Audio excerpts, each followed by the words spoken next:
Kisah nyata ini diangkat dan difilmkan sesuai dengan cerita aslinya. Dan pada bagian-bagian tertentu telah diubah untuk tujuan dramatisasi dari kejadian sebenarnya.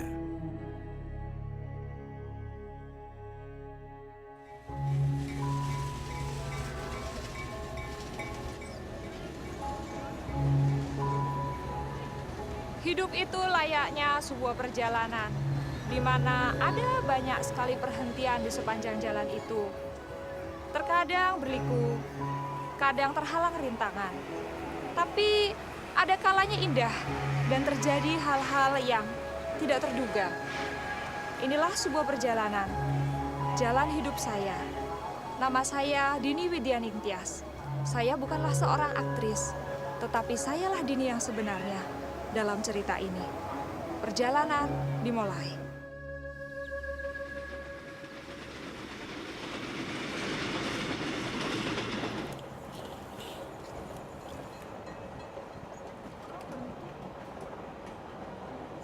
Saya dalam perjalanan bisnis naik kereta ekspres Jakarta-Jogja saat kereta tiba-tiba berhenti.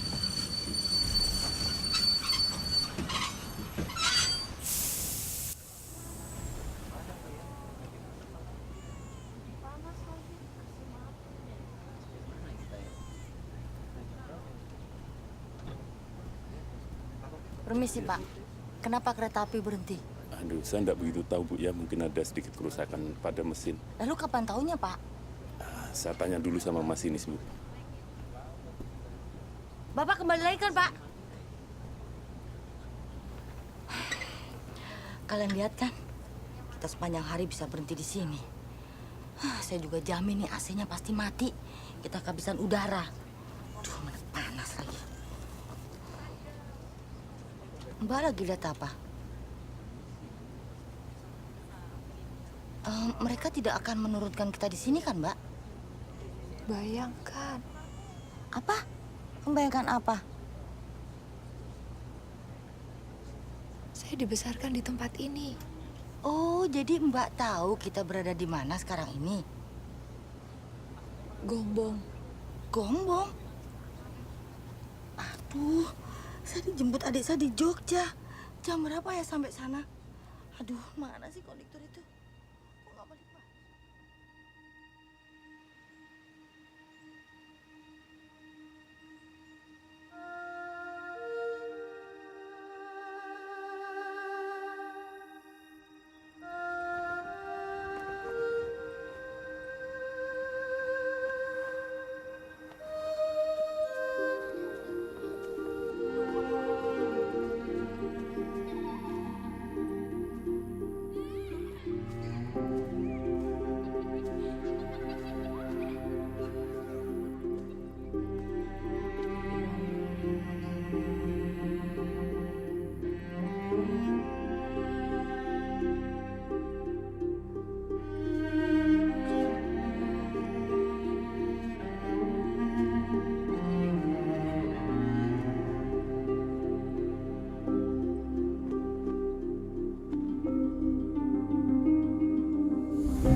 Keluarga Tejo Kurniawan. Ibu Tejo Kurniawan. Saya Ibu Tejo Kurniawan.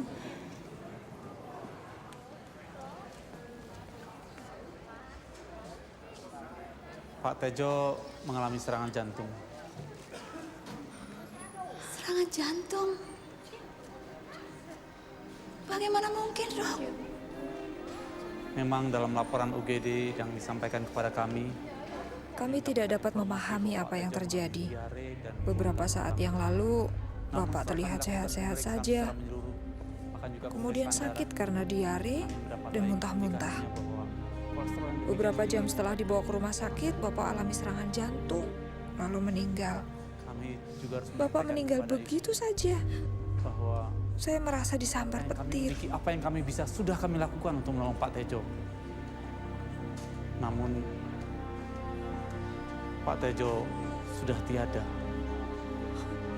Tak mungkin. Tak mungkin Mas Tejo meninggal. Tidak mungkin. Apa yang terjadi dengan saya? Kami turut berduka cita, Bu. Mohon maaf.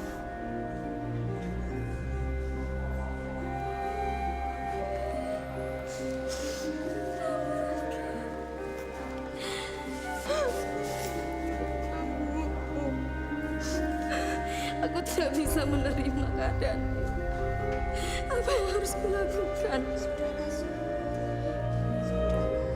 Mbak, ada yang harus kubicarakan padamu, Mbak. Ternyata Bapak berselingkuh dengan bule Sundari, saudari ibuku.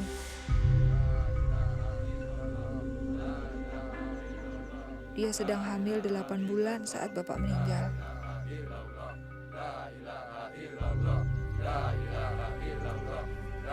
Tidak hanya itu, ibu saya juga sedang hamil saat itu.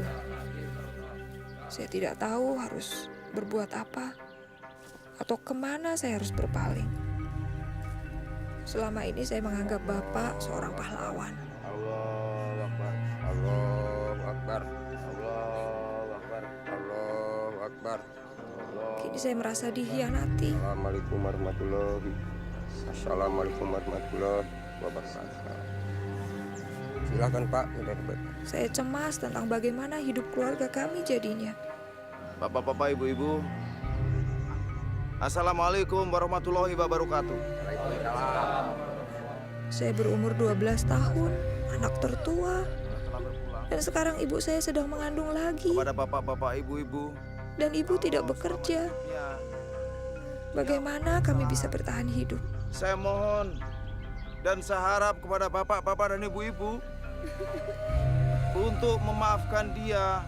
Saya yang akan bertanggung jawab. Amin. Wassalamualaikum warahmatullahi wabarakatuh.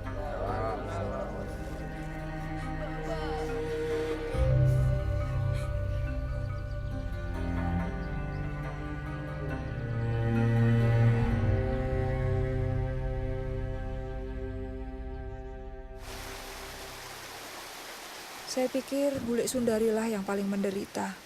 Meskipun saat itu saya tidak berpikir begitu. Karena perselingkuhannya dengan bapak saya, kehamilannya adalah aib. Karena itu dia pergi meninggalkan Gombong dan tidak tahu pergi kemana. Meski begitu, aku sudah menasihati Wulandari. Terus gimana Mbak Yu? Sebenarnya aku katakan bahwa aborsi akan menjadi salah satu jalan untuk mengatasi semua permasalahannya. Kita kan harus berpikir secara realistis toh. Udah dengar belum Mbak Yu? Apa? Mas Tejo itu loh punya garwo simpenan. Istri simpenan? Iya. Yang di Kota Kembang, penjahit itu loh. Dari mana sampean tahu? Atin Sanjaya, sepupunya yang kemarin datang ke sini. Sepupu yang mana, Mbak Yang Yu? itu loh yang sempat nikah sama sopir taksi. Sebentar. Ya, aku dengar ya bisnis peternakan ayam tarung Masku itu laku dijual dengan harga bagus. Iya kan? Tentu saja istrinya punya uang banyak tuh. Belum lagi soal studio fotonya itu. Itu. Kok enggak pernah tahu? Tejo Masmu itu taunya juga juru foto ulung toh. Enggak. Masku itu Tejo itu banyak keahliannya, banyak nih. Terutama soal wanita kan? Oh, siapa yang nggak kenal sama Tejo Kurniawan? Wah, di setiap tempat dia bisa menaklukkan wanita itu. Ya, kita lihat saja nanti bagaimana nasib keluarga itu.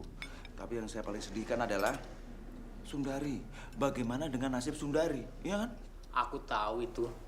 Paling juga nanti dia datang ke rumahmu, mengetuk pintu dan minta pertolonganmu. Habis kepada siapa lagi dia mau minta pertolongan?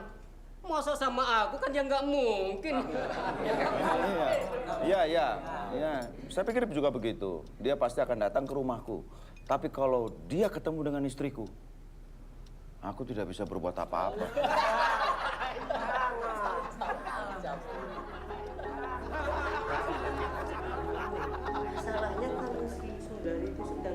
Orang-orang yang kami harapkan untuk menolong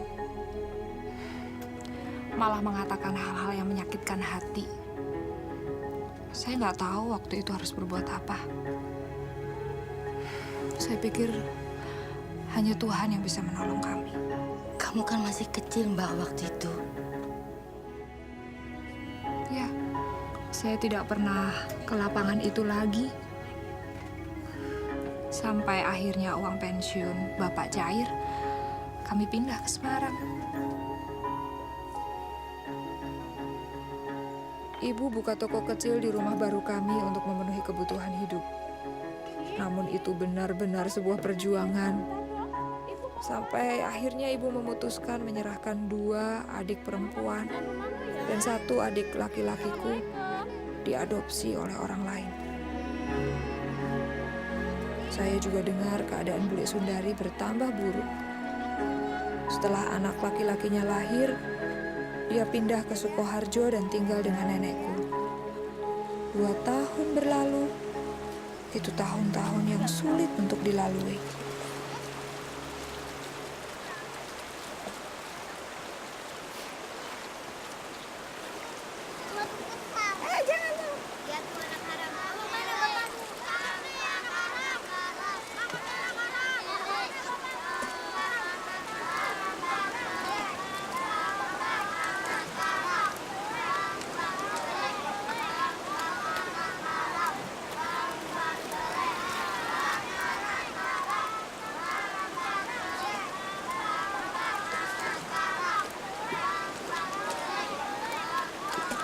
Pergi kalian, pergi. Jangan ganggu anakku. Pergi kalian. Kenapa kalian diam saja? Itu kan anak-anak kalian. Jadi begitu cara kalian mendidik dan membesarkan anak-anak kalian. Anak kalian yang haram, bukan anakku. Hei, nggak ada yang nyuruh kamu bawa masalahmu ke sini, tahu? Maksudmu, kamu mau mendidik kami? Bagaimana kami harus mendidik anak-anak kami? Hah? Lalu siapa yang mendidik kamu supaya kamu tidur dengan setiap laki-laki yang kamu temui? Paling tidak, aku menunggu sampai menikah untuk punya anak. Nggak seperti kamu. Nggak jelas siapa bapak anakmu.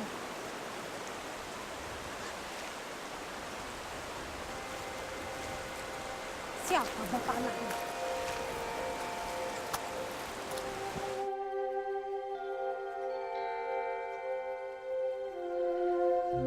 Tidak ada tempat lain lagi buat Bule Sundari dan Bambang.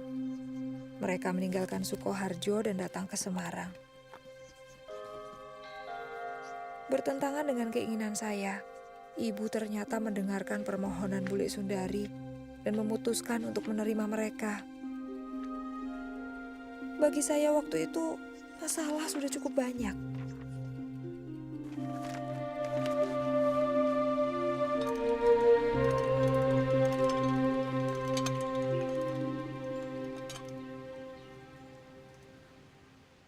Nanti aku tolong ambilin jemuran ya, Nar.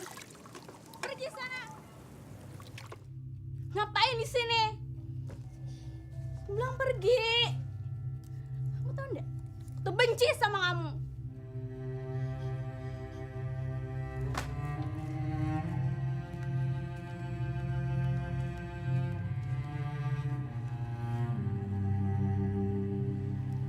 Kok disilakin dari?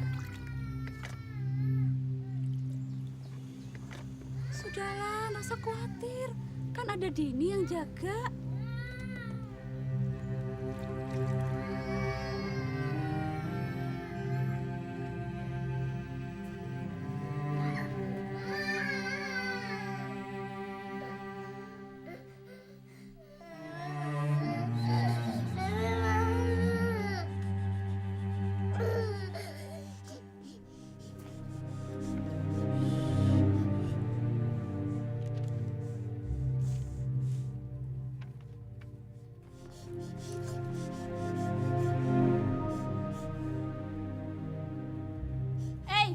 Buku diari siapa itu? Ih, apa hak bule baca buku diari orang? Bos ini nggak? Bos ini.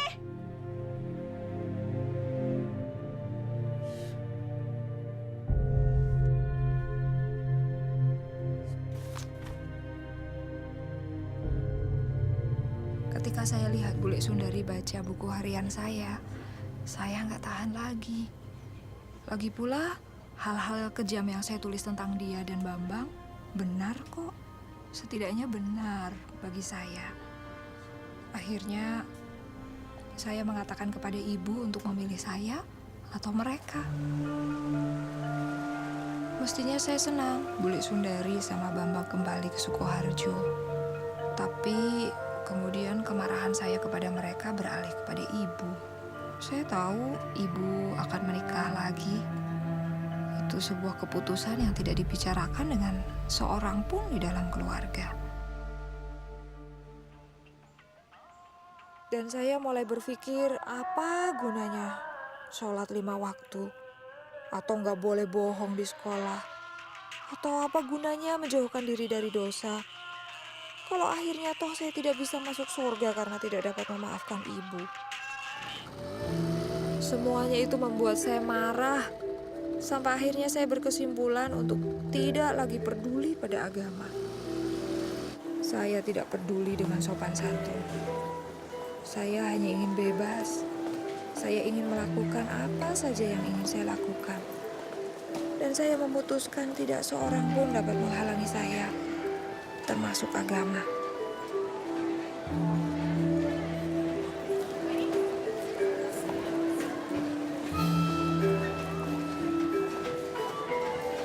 Saya mulai melanggar setiap peraturan yang ada.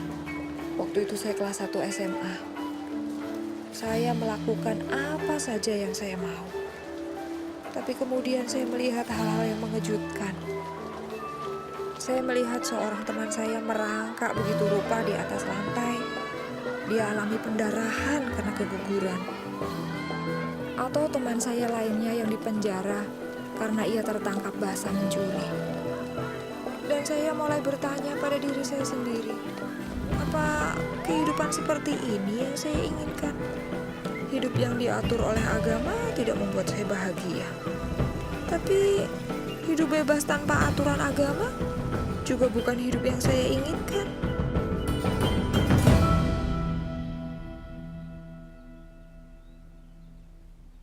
Kemudian Ramadan tiba. Dan saya mendapati diri saya kembali kepada iman saya. Setelah sekolah, saya mulai menghabiskan waktu dengan membaca buku-buku agama dan mengaji. Saya mulai membaca Al-Quran dengan tulus dan merasakan keinginan yang besar untuk lebih dekat dengan Allah. Saya benar-benar ingin mendapatkan kedamaian.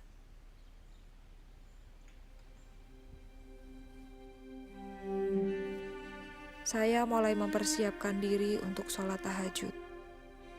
Saya ingin menanyakan banyak hal kepada Tuhan.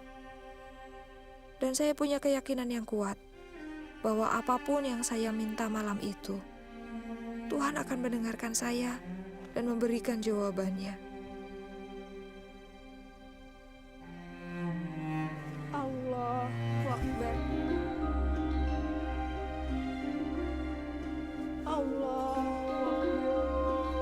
Lalu saya tahajud menurut ayat-ayat tertentu yang saya sudah hafalkan.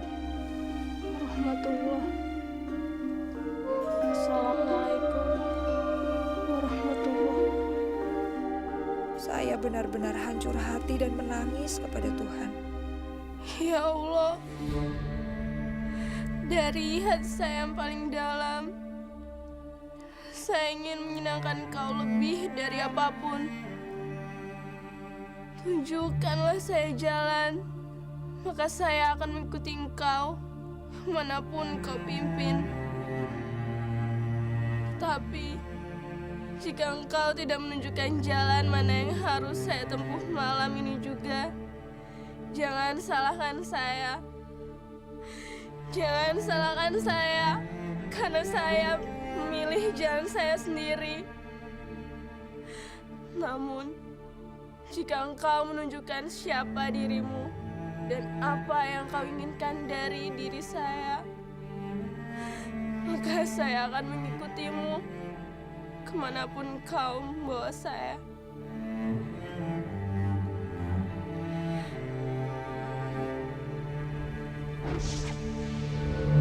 Pada saat itu, cahaya terang tiba-tiba muncul di hadapan saya.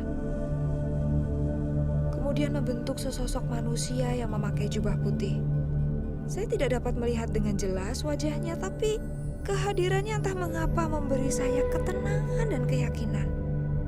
Dan tiba-tiba, entah bagaimana saya menyadari bahwa dia adalah Isa. Dan dia berkata, "Ikutlah aku." Dini, ikutlah aku. Saya bingung karena saya pikir, Tuhan, saya ini kan orang Islam, bagaimana mungkin saya mengikuti Engkau? Kau adalah orang yang dipanggil Tuhan oleh orang-orang Kristen. Tuhannya orang murtad, yang tidak mengenal Allah. Dan ia menunggu saya untuk datang kepadanya. Air mata saya mulai menggenangi wajah, dan akhirnya saya berkata, "Tuhan, jika ini adalah jalan kebenaran, maka saya ingin mengikuti Engkau." Pada saat itu saya merasakan damai yang belum pernah saya rasakan. Saya melihatnya tersenyum dan kemudian pelan-pelan pergi.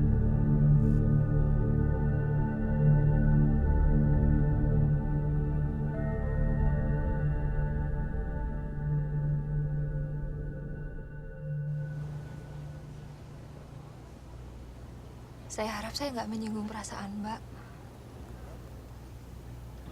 Apapun yang terjadi, pasti sangat mempengaruhi kehidupan Mbak. Saya tidak akan pernah sama lagi. Saya benar-benar berubah sejak hari itu. Saya mengerti.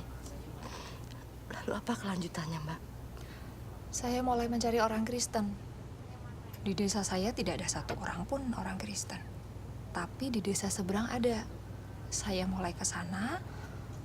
Mula-mula mereka takut karena saya meminta satu Alkitab pada mereka. Tapi kemudian mereka memberikannya dan saya mulai membacanya. Semuanya itu saya masih berusaha untuk sembunyikan dari ibu. Tapi nggak lama kemudian ibu tahu. Serang ibu pasti tahu apa yang terjadi, Mbak. Lalu apa kelanjutannya? Ya, ibu minta saya berubah. Dia menangis. Dia merasa gagal sebagai seorang ibu. Dia pikir saya masih marah dengan pernikahannya. Dan dia pikir saya masih balas dendam. Dan anggota keluarga yang lain?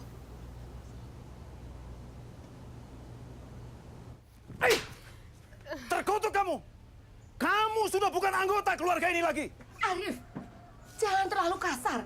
Dia masih perlu waktu untuk memikirkan kembali. Tapi dia sudah diberikan cukup banyak waktu untuk memikirkan ini kembali. Cukup! Cukup! Aku telah berjanji kepada Tuhan.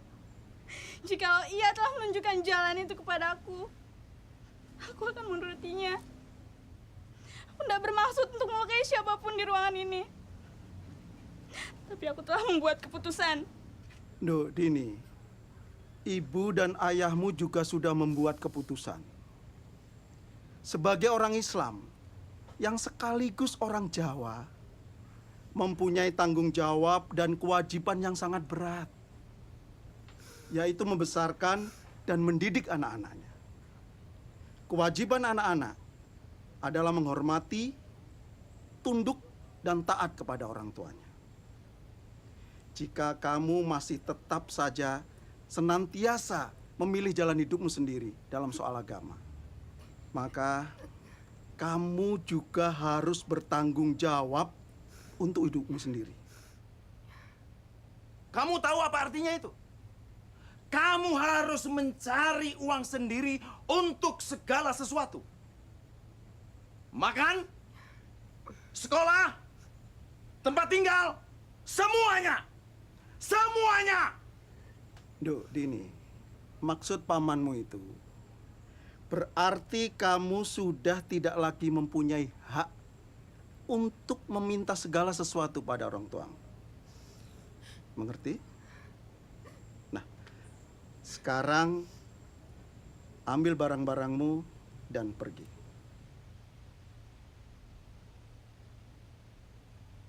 Cepat!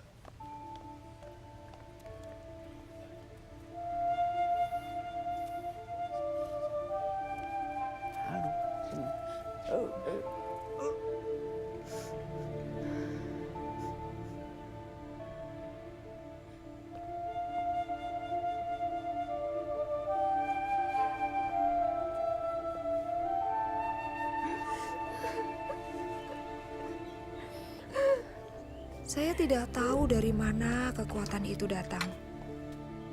Tapi saya pergi dari rumah dan pindah ke kota lain, yaitu Solo. Saya berumur 16 tahun saat itu. Saya kontrak sebuah kamar di sebuah rumah kos dan melanjutkan pendidikan untuk menjadi pekerja sosial. Saya sudah menyelesaikan tahun pertama di kota Semarang.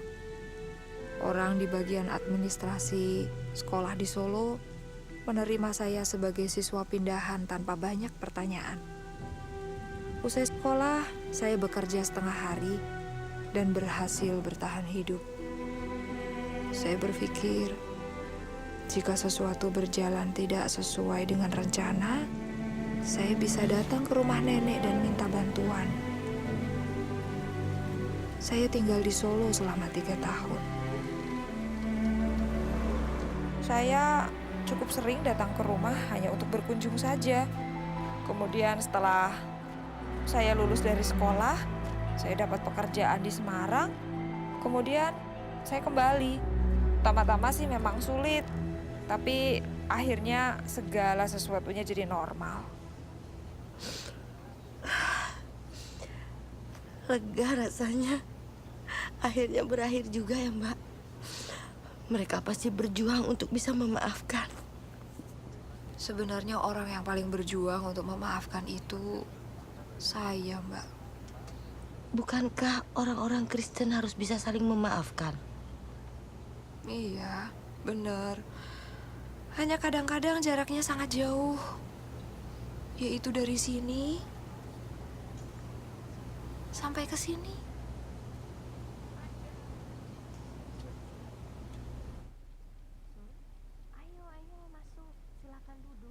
Nggak usah repot-repot, Mbak. Kamu kelihatannya capek sekali. Ya, saya nggak capek, cuma khawatir. Mbak, aku pikir kalau kami pindah kemari, Bambang akan berubah. Kalau sekarang coba Mbak lihat, kerjanya cuma duduk melamun di kamarnya atau cuma jalan-jalan saja. Itu tidak baik loh buat anak muda seperti dia. Bambang itu perlu kerjaan. Iya, aku ngerti, Mbak. Tapi mau bagaimana lagi? Bambang cuma lulusan SMP. Nggak bisa dagang, nggak bisa apa-apa. Aku yakin keadaan akan menjadi lebih baik. Ini ada sedikit makanan untuk dibawa pulang.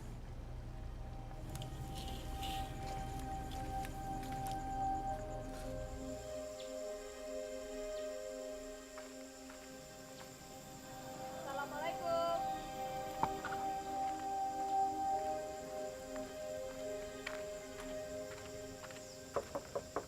Assalamualaikum.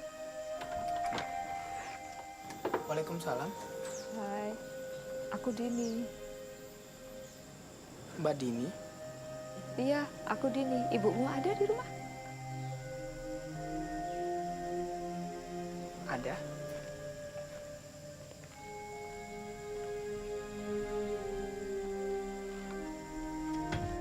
Bu, Mbak Dini datang.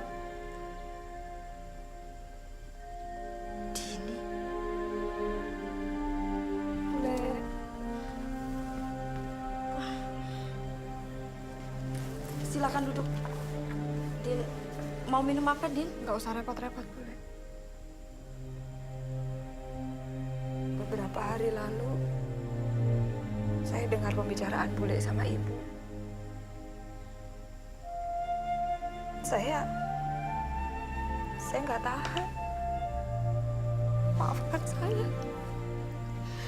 Perlakuan saya selama ini begitu buruk pada kalian. Maafkan saya. Sudahlah, Din. Saya begitu malu.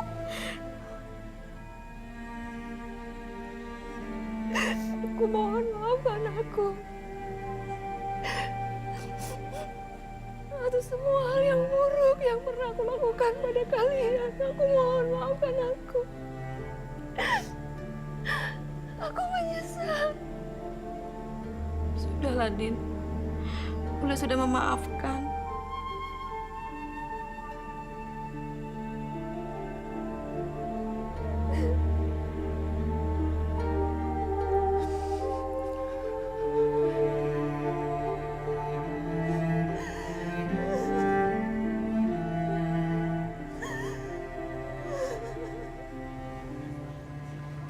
Saya mengajak Bambang ke Jakarta. Ketika kami mulai mapan, saya memberinya uang untuk berjualan sepatu di pasar. 3 bulan kemudian, dia mulai mendapat untung dan tidak membutuhkan uang dari saya lagi. Di mana dia sekarang? Dia di Jakarta. Dia baik-baik. Saya selalu menangis kalau mendengar cerita yang akhirnya bahagia. Tapi itu belum akhir cerita. Lalu apa? Apa ada yang lebih baik? Ya, karena ternyata masih ada 1 orang lagi yang saya belum maafkan. Pamanmu yang menampar kamu. Kalau ada saya, dia nggak bisa menampar kamu, Mbak. Bukan dia. Yang saya harus maafkan adalah bapak saya. Bapakmu? Kan katanya sudah meninggal waktu Mbak masih kecil. Iya. Yang meninggal dan meninggalkan saya dalam banyak kebingungan. Yang meninggalkan saya dengan banyak kepahitan. Yang mengharuskan saya cari jalan keluar sendiri. Dan sekarang Mbak sudah memaafkannya. Kapan hal itu terjadi? Baru saja.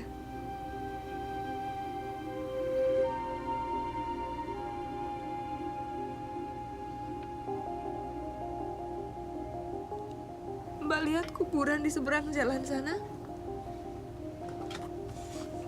Iya, saya melihatnya. Bapak saya dikuburkan di sana.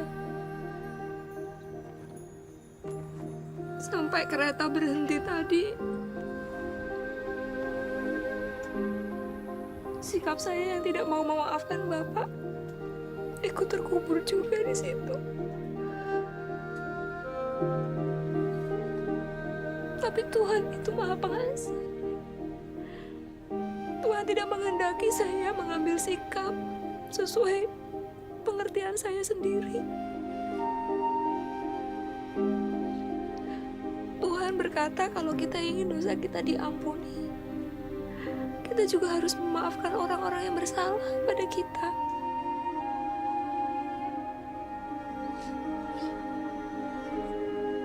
Saat saya bercerita ini, saya ingat betapa sebenarnya saya sangat mencintai bapak saya. Dan bapak juga mencintai saya. Kami punya masa-masa yang indah. Masa-masa yang manis untuk diingat. Sepertinya kereta ini berhenti hanya untuk kamu, Mbak. Saya juga berpikir begitu. Sepertinya Mbak seakan sangat mengenal Tuhan. Dan seolah-olah Tuhan itu sahabat Mbak. Tuhan berkata agar aku mengikut Dia. Saya nggak selalu tahu kemana Tuhan membawa saya. Tapi saya tahu satu hal. Dia bisa dipercaya untuk membawa saya kemanapun saya harus pergi.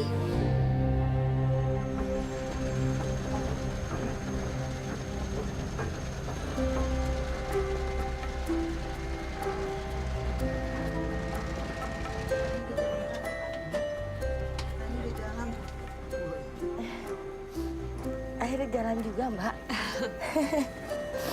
Kita berangkat.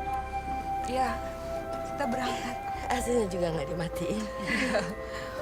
Nggak dimatiin. Saya pikir ceritanya berakhir di sini sekarang. Atau marah baru mulai. Apa yang ini akan berakhir lebih bahagia? Mbak lah yang harus kasih tahu akhirnya itu pada saya.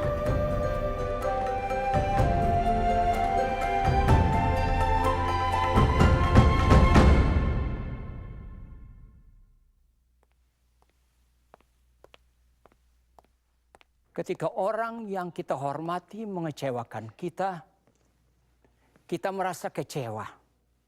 Dan kepercayaan kita padanya menjadi buyar. Karena orang yang kita kagumi ternyata tidak seperti yang kita bayangkan. Yang lebih buruk lagi, kita memendam kepahitan. Semakin penting orang itu dalam kehidupan kita, semakin besar jadinya kekecewaan itu. Dini yang kala itu masih muda, merasionalisasikan bahwa ia punya hak untuk marah dan menjadi pahit. Marah dan pahit terhadap orang tuanya, terhadap bibinya, Sundari, dan saudara tirinya, Bambang, bahkan marah kepada Tuhan. Kemudian Dini mengalami perubahan yang luar biasa.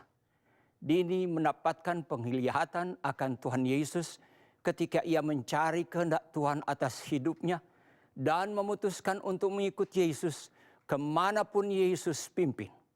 Dengan cara yang tidak kita mengerti sebagai manusia, Yesus menembus dinding kamar tidurnya, mengelurkan tangannya kepada Dini dan berkata, "Ikutlah aku."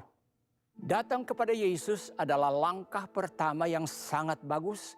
Tetapi seperti kehidupan nyata yang Dini ceritakan kepada kita, kehidupan kita di bumi adalah perjalanan yang berliku-liku dan penuh dengan belokan, pemberhentian di luar jadwal, dan banyak pelajaran di sepanjang jalan.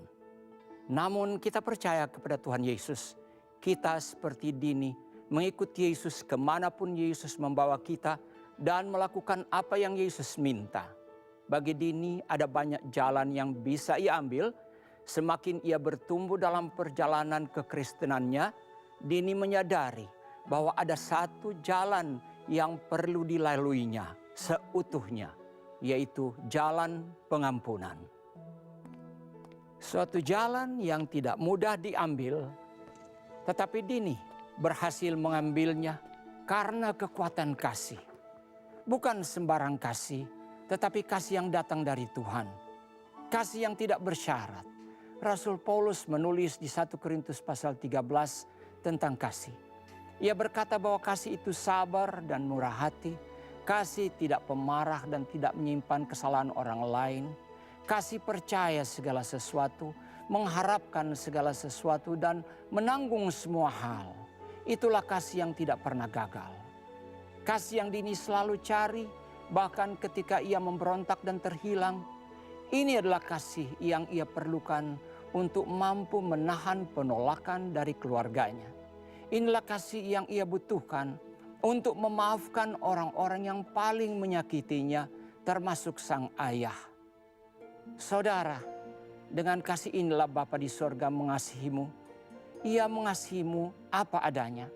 Ketika Dini berseru kepada Tuhan untuk menunjukkan jalan kepadanya, ia tidak tahu bahwa Isa akan datang kepadanya dalam suatu penglihatan di suatu malam, menampakkan kemuliaannya dan meliputinya dengan kasih dan kelembutan. Namun itulah yang terjadi. Saudara, Yesus mungkin mendatangi atau tidak mendatangi Anda dalam sebuah mimpi atau penglihatan, itu tidak penting. Yang lebih penting adalah Tuhan mengasihi Anda Dan Tuhan ingin Anda menjadi anak-Nya melalui iman dalam Yesus Kristus. Tuhan ingin Anda masuk menjadi anggota keluarga-Nya dan hidup bersama Dia selama-lamanya di surga ketika hidup Anda berakhir di dunia ini. Apakah Anda siap membuka hatimu untuk Yesus seperti yang Dini lakukan? Jika Anda ingin menerima Yesus Kristus sebagai juru selamatmu, mari ucapkan kata-kata ini bersama dengan saya. Katakan, "Ya Tuhan, saya percaya Yesus.